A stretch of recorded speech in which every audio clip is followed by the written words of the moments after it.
it can be really kind of daunting or to do a bunch of those in a row and just consistently get most of them wrong. But these are the questions that are really separating people in the 160s from those in the 170s. So if you're not already in the 170s, chances are you're going to get a lot of these wrong, and there's nothing wrong with that. The idea is that you get all of the easiest ones right, most of the moderate difficulty ones right, and maybe a quarter to a third to a half of the toughest ones right, and that alone would be enough to get you 165 and above. So it's okay to struggle with these, and just know that if you're doing a bunch of difficult ones in a row, it's going to be discouraging, it's going to be tough, but that's okay. The benefit of focusing on tough questions primarily is that you're getting lots of them wrong. Mistakes are good because if you get things right, you're not really learning anything. Really, the goal of doing questions is not simply to get great scores and feel good about them. The reason to do tough questions is that you are seeing yourself fall for tricks now. And the benefit of falling for the tricks now is that you won't fall for them in the future. So definitely worth spotting the patterns in your mistakes as part of your review process.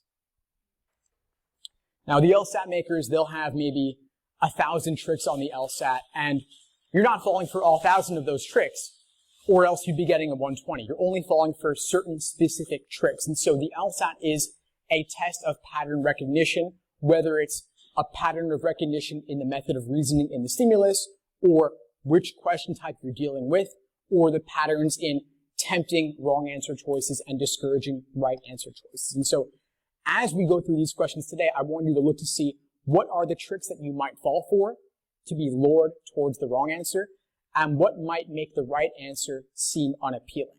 This is what you want to do now in class when we're going through these relatively untimed, and then on your own as part of your review process as you're looking to analyze it. Either you're writing out your thought process or you're talking it out with a friend, a study partner, a coach or tutor, a study group. It's really important to get this out of your head, because when you're in your head, it's too easy to look at the right answer and say, oh yeah, I get it now, and then move on. So I want you to slow down and take the time. And let's say people talk to me, they're saying they're doing 2 exams a week, 3 exams a week. That's way too much. That does not give you sufficient time to review. Because if you are going through a single practice test, that's 5 sections already, that's about 125 questions, chances are you're going to get at least 15, 20 of those wrong at a minimum.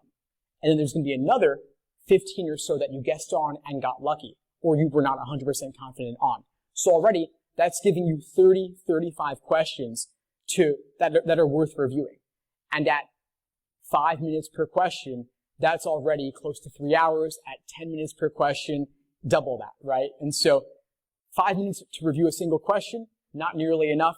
10 minutes per question, maybe still not enough, but closer, but still well worth spending lots of time is the bottom line. So instead of doing 2 to 3 exams per week, do 1 exam a week on average, and then maybe 2 exams per week if you are studying full-time and have few to no other obligations.